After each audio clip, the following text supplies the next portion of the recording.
तो आज हम लोग इस वीडियो में देखेंगे हमारा इतिहास और नागरिक जीवन। ये एक अच्छा आर्ट की पुस्तक है। तो इसमें हम लोग इतिहास पढ़ रहे हैं। तो इतिहास में हम लोग पार्ट 4 देखेंगे, भारत में कंपनी राज्य का प्रभाव। तो इस वीडियो में सबसे पहले हम इस पार्ट को पढ़ेंगे और इसके बाद हम इसके बाद में वीडियो के अंत में इसके अभ्यास प्रश्न देखेंगे। तो आपको वीडियो को ध्यान से सुनना है, पार्ट को ध्यान से सुनना है, जिससे कि हमें इसके अभ्यास प्रश्न हल करने में आसानी रहे। और जो भी प्रश्न, इसमें बहुत सारे इंपॉर्टेंट प्रश्न दिए गए हैं, इंपॉर्टेंट टॉपिक दिए गए हैं, जो कि प्रतियोगी परीक्षाओं में भी बहुत इंपॉर्टेंट हैं, उसकी दृष्टि से, प्रतियोगी परीक्षाओं की दृष्टि से भी बहुत ही इंपॉर्टेंट है। तो आइए हम इसको पढ़ते हैं। पार्ट 4, भारत में कंपनी राज्य का प्रभाव। अंग्रेजों ने भारत के विशाल साम्राज्य पर कब्जा जमाने के बाद उस पर नियंत्रण रखने और शासन चलाने के तरीके तैयार किए। प्लासी के युद्ध 1757 ईस्वी में, प्रथम स्वतंत्रता संग्राम 1857 ईस्वी की 100 वर्षों की लंबी अवधि के दौरान भारत पर कंपनी की पकड़ को बनाए रखा और उसे सुदृढ़ करने की प्रशासनिक नीति में अक्सर बदलाव आता रहा। अंग्रेजी शासन का प्रशासनिक ढांचा इन्हीं उद्देश्यों को पूरा करने के लिए बनाया गया था। सबसे अधिक जोर कानून और व्यवस्था को बनाए रखने पर दिया जाता था, जिससे बिना रुकावट के भारत के साथ व्यापार किया जा सके और उसके भौतिक और प्राकृतिक संसाधनों को अधिक से अधिक अपने लाभ के लिए उपयोग किया जा सके। आगे दिया गया है बंगाल में दोहरी शासन व्यवस्था। बंगाल पर नियंत्रण होने के बाद लॉर्ड क्लाइव ने बंगाल में दोहरी शासन व्यवस्था प्रारंभ की। इस व्यवस्था में कंपनी के पास राजस्व वसूली का कार्य था और नवाब के पास राज्य की कानून व्यवस्था तथा राज्य के विकास कार्यों की जिम्मेदारी थी। कंपनी के पास अधिकार थे परंतु कोई दायित्व नहीं, जबकि नवाब के पास दायित्व थे लेकिन अधिकार नहीं थे। अब यहाँ पर अकाल पीड़ित लोगों को दिखाया गया है, सूखा से लोग, मतलब सूखा प्रभावित लोगों को दिखाया गया है। इसी दौरान 1769 यानी 1769 से 70 के बीच में अकाल पड़ने के कारण बंगाल की जनता की कठिनाई और भी बढ़ गई। जनता को राहत पहुंचाने का कोई कार्य नहीं किया गया था। इससे इंग्लैंड में कंपनी की बहुत आलोचना हुई, परंतु कंपनी के अधिकारी अधिक धन कमाने में लगे रहे। सोचिए और बताइए, यदि आप नवाब की जगह होते तो क्या ऐसे में विकास के कार्य करवा सकते थे? अब ये आपको इस पर डिस्कशन करना है आपस में बच्चों के साथ।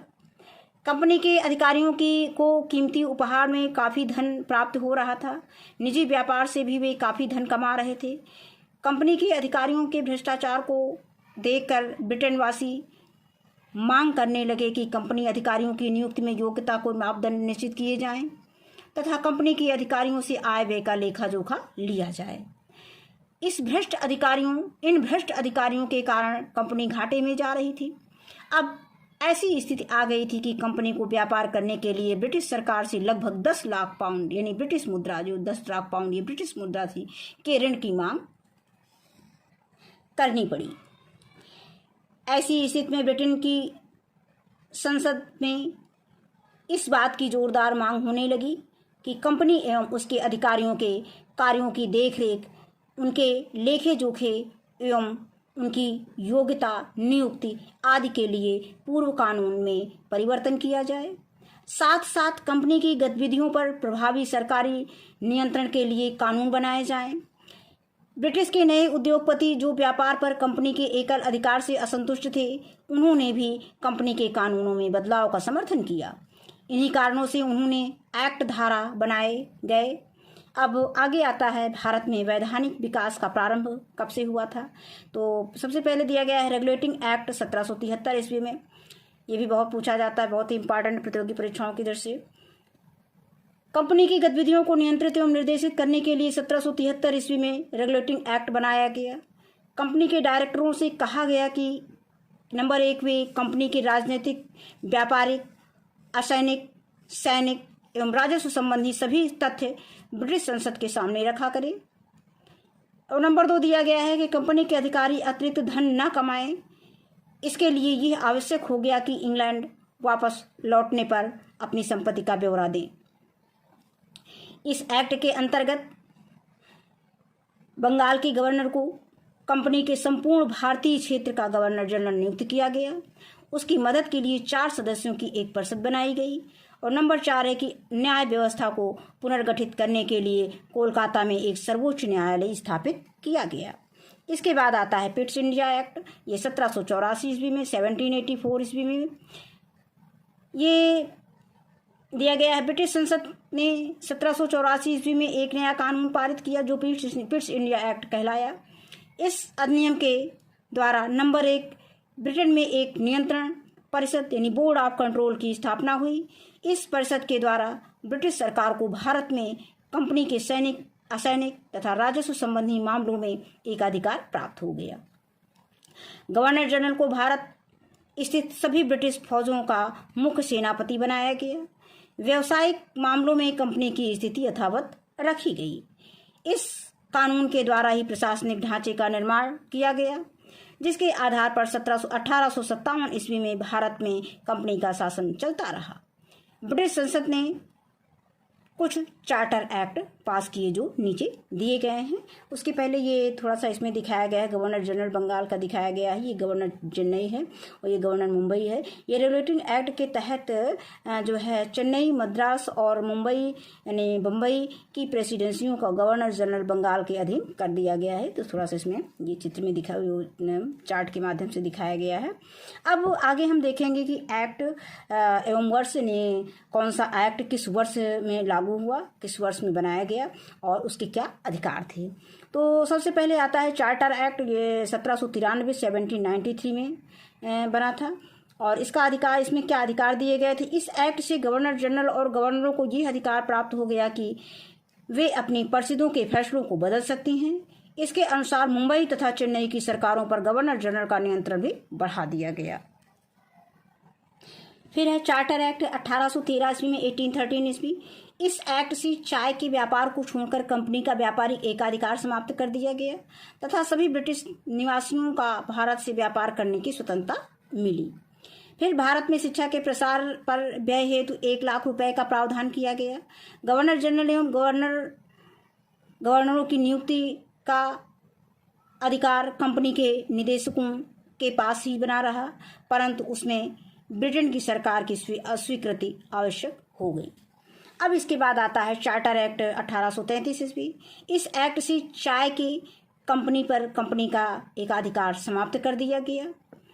ईस्ट इंडिया कंपनी के पास भारत में अंग्रेजी राज्य प्रशासन चलाने का ही कार्य रह गया। गवर्नर जनरल को अपनी परिषद की सलाह से कानून बनाने का अधिकार प्राप्त हो गया। और आगे आता है कि मुंबई तथा चेन्नई की सरकारों से कानून बनाने का अधिकार छीन गया। अब आगे आता है चार्टर एक्ट 1853 ईस्वी में। ये चार्टर एक्ट बनाए गए थे, उसमें गवर्नर को क्या अधिकार दिए गए थे उसके विषय में इसमें बात की जा रही है। इस एक्ट से गवर्नर जनरल की परिषद में 6 सदस्य और बढ़ा दिए गए जो ब्रिटिश संसद द्वारा मनोनीत किए गए थे। परिषद ने कानून बनाने वाली व्यवस्थापिका का रूप भी धारण कर लिया। इससे कंपनी शासन पर ब्रिटिश सरकार का नियंत्रण और अधिक बढ़ गया। कंपनी ने सरकार की सेवा के उच्च पदों पर नियुक्त हेतु नागरिक सेवा सिविल सर्विस प्रतियोगिता परीक्षा की व्यवस्था भी की। फिर आगे आता है कि इस प्रकार उक्त सभी चार्टर अधिनियमों का परिणाम ये हुआ कि भारत में अंग्रेजी राज पर कंपनी के निदेशकों की प्रशासनिक अधिकार घटते गए और धीरे धीरे उस पर ब्रिटिश सरकार का वास्तविक नियंत्रण स्थापित हो गया।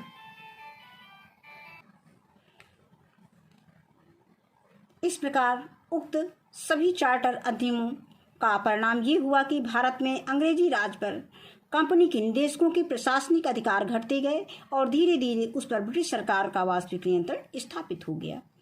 फिर आगे है कि कंपनी शासक के 3 मुख्य आधार थे, वो कौन कौन से थे। नंबर 1 था कि नागरिक सेवा यानी सिविल सर्विस, और दूसरा था सेना, और तीसरा था पुलिस और न्याय व्यवस्था। ब्रिटिश भारत में हर जिले में राजस्व वसूली के लिए एक कलेक्टर, कानून व व्यवस्था बनाए रखने के लिए एक पुलिस सुपरिटेंडेंट, अधीक्षक और न्याय व्यवस्था के लिए एक जज होता था। अब है मालूम कीजिए कि क्या आज भी भारत में प्रशासनिक व्यवस्था लागू है, ये आपको पता करना है बच्चों। ब्रिटिश भारत में इन पदों पर भारतीयों की नियुक्ति नहीं हो सकती थी। कंपनी के शासकों ने हिंदुओं और मुसलमानों के व्यक्तिगत कानून, रीति रिवाजों, विवाह आदि से संबंधित कानूनों में हस्तक्षेप करना उचित नहीं समझा।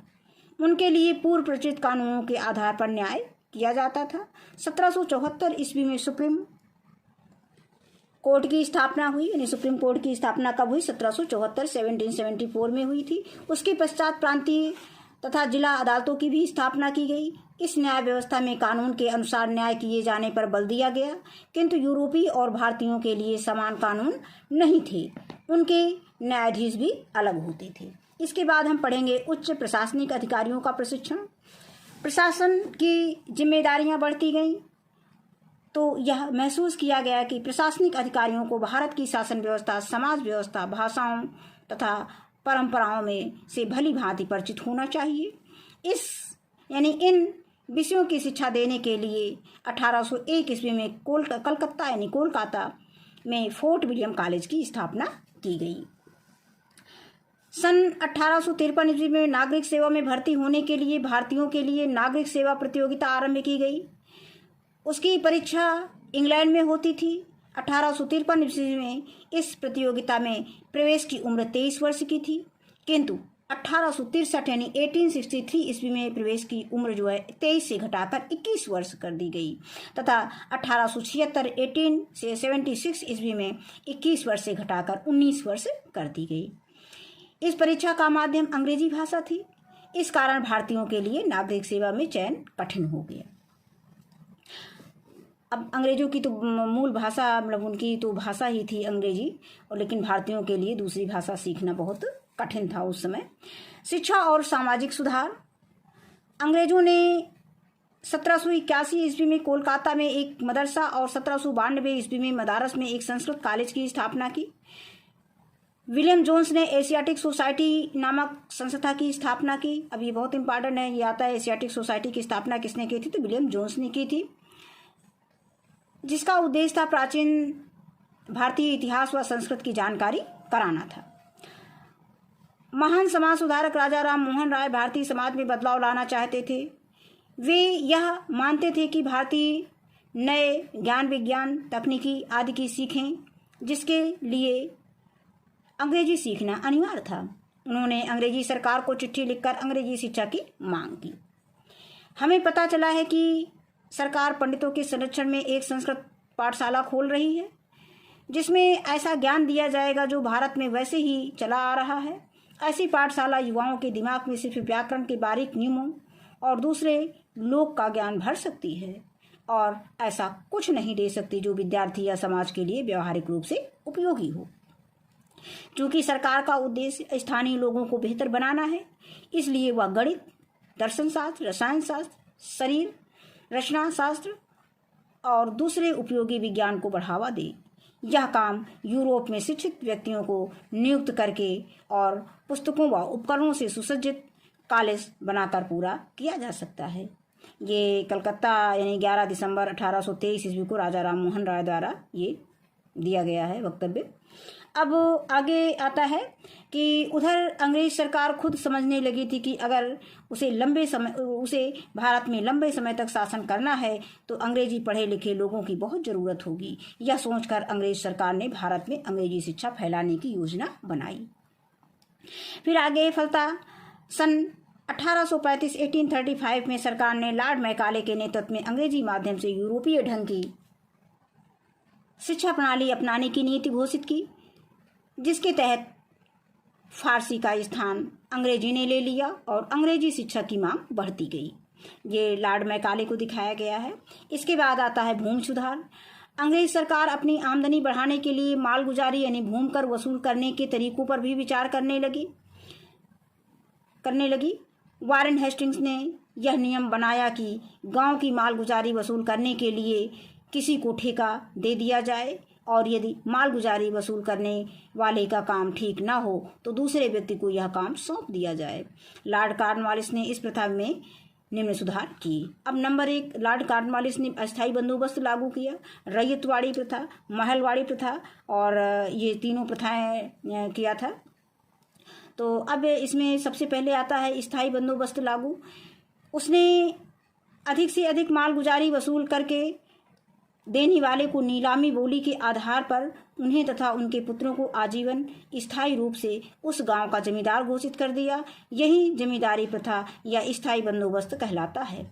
अब यही लोग जमीन के मालिक हो गए, किंतु यह स्वामित्व तभी तक रहता जब तक वे मालगुजारी देते रहते थे।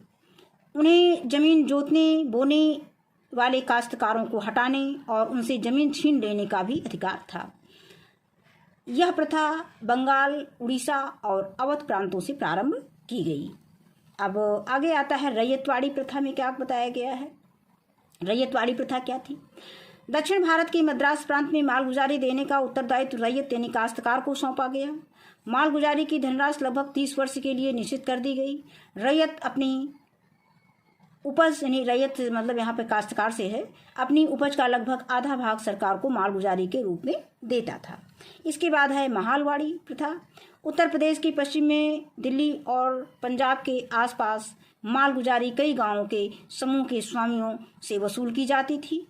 ये समूह महाल कहलाते थे, इसीलिए इस प्रथा को महालवाड़ी प्रथा कहते हैं। सरकार महाल पर स्वामित्व रखने वाले से मालगुजारी वसूल करने का समझौता करती थी। अब आगे आता है भारतीय उद्योग धंधों का विकास। अंग्रेज भारत में कच्चा माल, सूत, कपास ले जाते थे तथा मशीनों से माल तैयार करते थे, जो कि हाथ से बने सामान से सस्ता होता था। वह तैयार माल को ज़्यादा दाम में भारत में बेच देते थे। इसी कारण भारतीय उद्योग इंग्लैंड के उद्योग के समक्ष टिक नहीं पाए।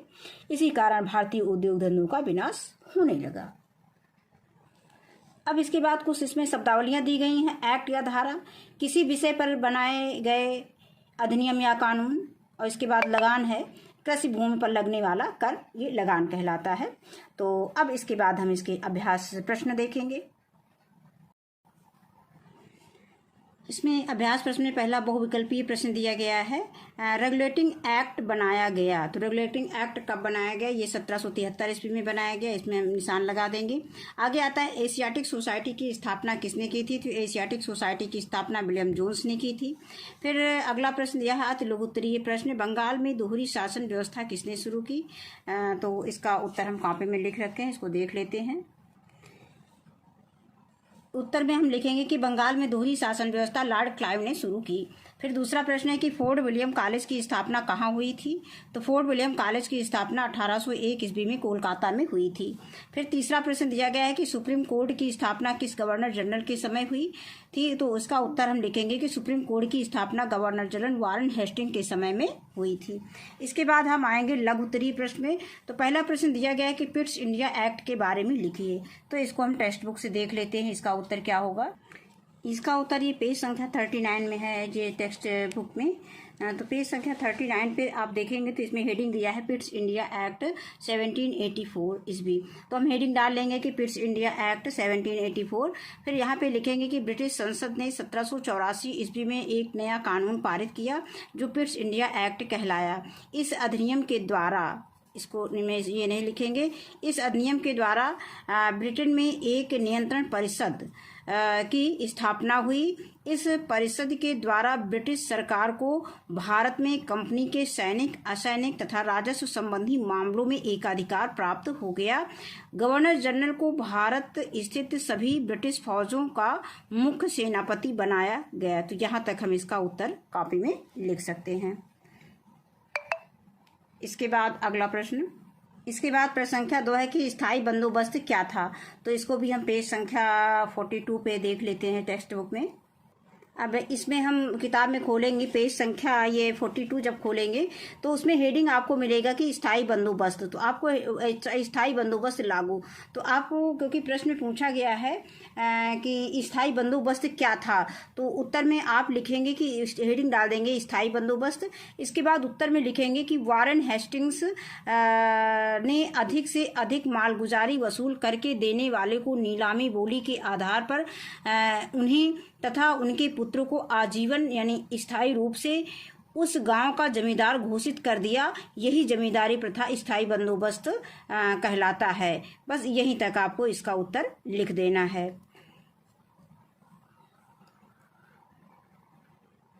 अब इसके बाद हम आते हैं प्रश्न संख्या 3 पे कि अंग्रेजों ने भारतीय उद्योगों को किस प्रकार नष्ट किया। तो इसका उत्तर हो जाएगा कि अंग्रेज सरकार भारत से कच्चा माल सूत और कपास ले जाकर अपने यहाँ मशीनों द्वारा कपड़े तैयार करके भारत में लाकर बेचना शुरू कर दिया। इंग्लैंड के उद्योगों के सामने भारतीय उद्योग टिक नहीं पाए और यहाँ के कारीगर बेकार हो गए। इस प्रकार अंग्रेजों ने भारतीय उद्योगों को नष्ट कर दिया। फिर अगला प्रश्न इसमें आता है दीर्घ उत्तरीय प्रश्न में कि अंग्रेजों द्वारा भारत में किए गए भूमि सुधारों के बारे में लिखिए। तो इसका भी उत्तर हम टेक्स्ट बुक से कर लेते हैं। यहाँ पर हम किताब में पेज संख्या 42 पर देखेंगे तो हेडिंग यहाँ पर भूमि सुधार आपको दिखा मिलेगा। तो यहीं से आपको लिखना है। इसमें पहले आप हेडिंग लिख लेंगे। पहले प्रश्न आपका है कि इसमें दीर्घ उत्तरीय प्रश्न में दिया गया है कि अंग्रेजों द्वारा भारत में किए गए भूमि सुधारों के बारे में लिखिए। तो इसमें आप हेडिंग लिख लेंगे कि अंग्रेजों द्वारा भारत में किए गए भूमि सुधार। हेडिंग डाल लिया, अंडरलाइन कर दिया। अंडरलाइन करने के बाद आप यहाँ से लिखेंगे कि अंग्रेज सरकार अपनी आमदनी बढ़ाने के लिए मालगुजारी, जिसको भूमिकर कहते हैं, वसूल करने के तरीकों पर भी विचार करने लगी।